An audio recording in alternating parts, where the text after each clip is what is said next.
You ask Tiger to solve. This deals with linear equations with one unknown.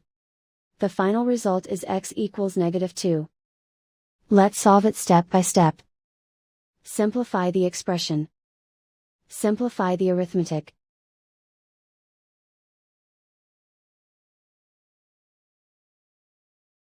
Group all constants on the right side of the equation. Subtract 18 from both sides. Simplify the arithmetic.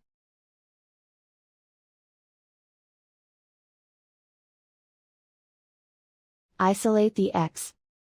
Divide both sides by 3. Simplify the fraction.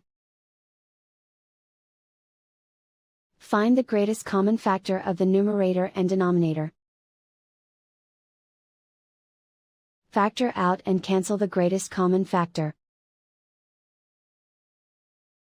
And so the final result is x equals -2.